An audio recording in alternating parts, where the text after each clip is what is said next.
My name's John. I'm from Portland, Oregon. I'm 26 years old. The reason I came here is because I really didn't have any control over the things I was doing. My main thing was Oxycontin, and it was a quick spiral. Like, it got bad quick. You know, I've been getting high since like 8th grade, but I picked that up somewhere in high school. I don't honestly remember what year. I was probably like 16 or 17. And I used it off and on. And the only reason I just didn't run with it at that point was because I couldn't get it. I moved to Oregon from California, and kind of found myself in a crew of people, and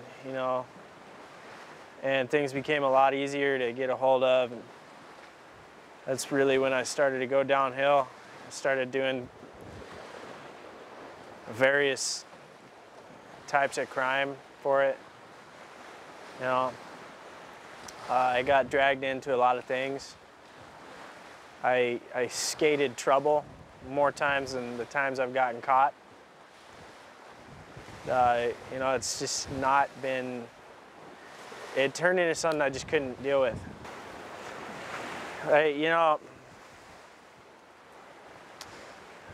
first time I got high, I smoked pot at like 13. I did that off and on until I got into high school, and then I just ran with that. It turned into an everyday, few times a day type of thing. For a long time, I did that. But the first time I got, I did something that was hard. Was I started with like Vicodin, just like everybody else does.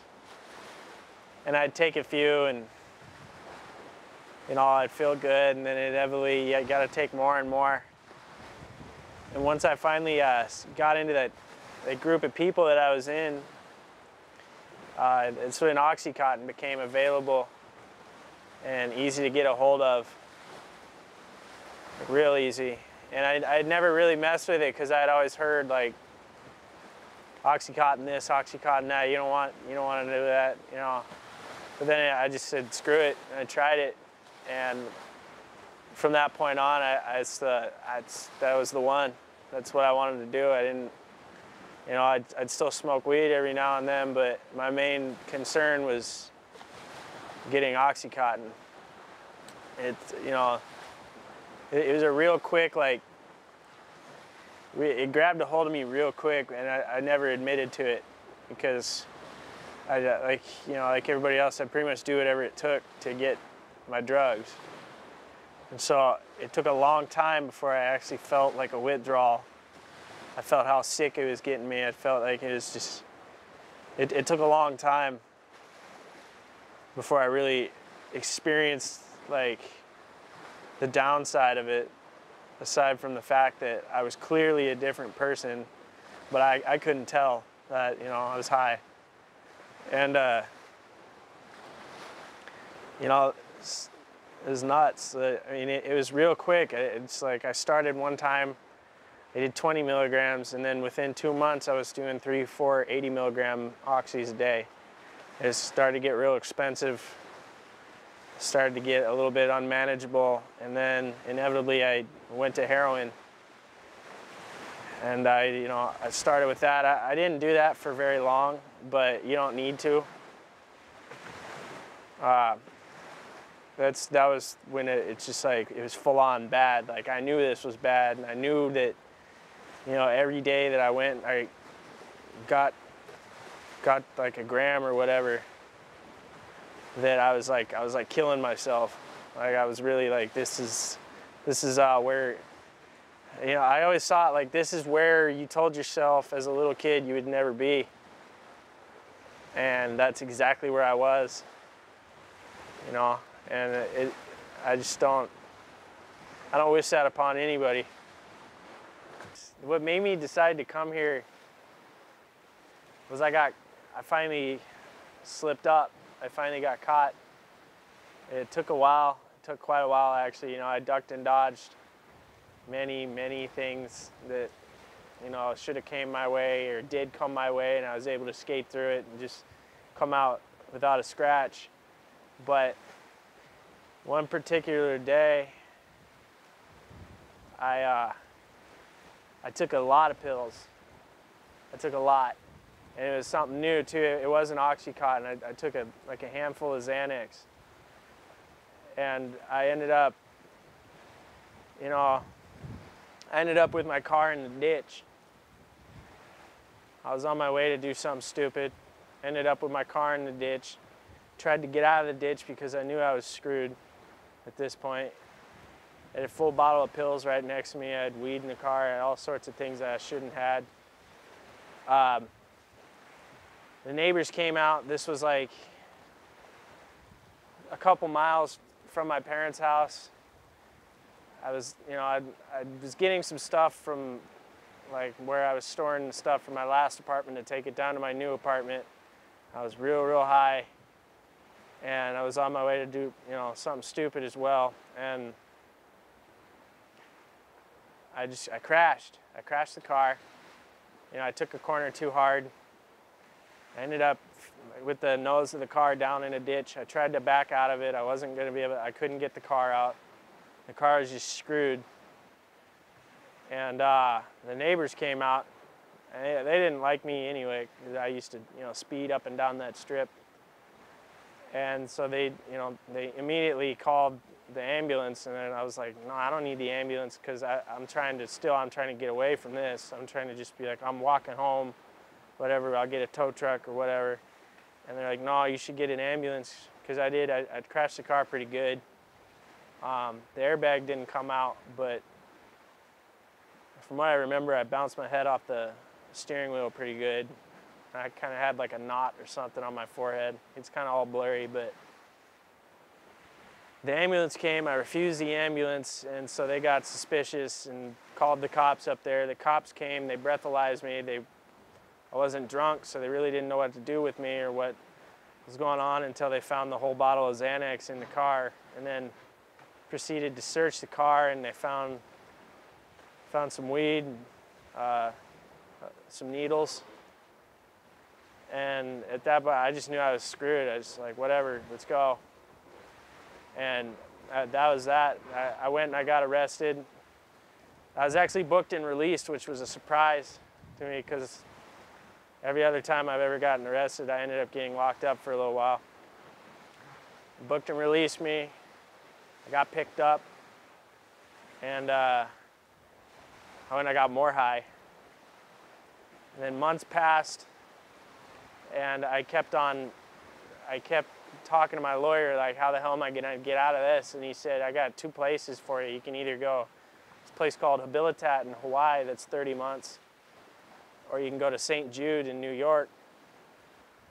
And the 30-month thing threw me off, but I didn't want to go to New York, so we just ended up talking about it. And I went in there to talk about my case, and he just pretty much sat me down and told me straight up, he's like, look, you're doing heroin now.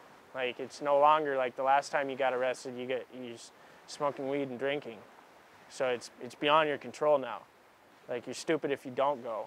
So I just took his advice, got sentenced, and like within a week after that, I was on a plane out here. Now, I've been here for 9 months, a little over 9 months. It's gonna be 10 months on the 23rd. I mean, it's like a world of difference. I mean, I still I don't so much as feel guilty for the things I did, but I think about the wreckage that I caused and the amount of people that I affected just by, you know, just simply being arrested, putting my parents through that sort of stress, and, you know, my grandparents, and I feel fine. You know, I'm healthy. I gained some weight back. Wasn't looking real good when I first came in. I definitely wasn't looking good when I first started looking into this kind of thing. And, you know, it's not bad. I work I work over in Enterprises. Just work all week, gives you something to do, something productive. You know, I feel healthy. You know, I'm happy. I don't have to rely on a bunch of chemicals to be happy or have a good time. I can just like sit down and laugh with my friends. And that's kind of like a new thing, because it's been quite a while since I could, I guess, like experience things clean. And you know, it's like, I've been to other programs, I tried all that, and it just never worked. And it's the longest I've been clean since 13. In all honesty, it's like the relationship I have with my mom and dad, my grandma too. It's a lot better. You know, I can tell when I talk to them here that they're not scared. They're not worried about like what kind of crap has he gotten himself into now? Like what sort of problem does he have? You know, do we have to bail him out? Do we got to go pick him up from jail? We got to take him to the hospital. All these things, like I had to have these things happen on a few occasions, you know? And I just don't want to lose my family. I want to like become good with my brother again. I really do. I really made a poor example out of myself with my brother and his children, his family, and that was something I didn't want to do that at all. And you know, it's just too much to lose. It's too much that it's too much effort to put out just to go get high again. It's just simply, I don't have it in me to do that now. And simply because it's miserable.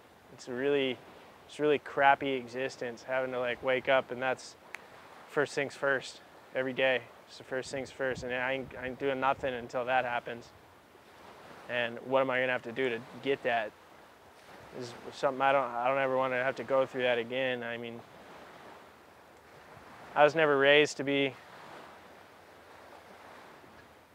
like that. I was never raised to be some kind of criminal or whatever the hell I turned into. And I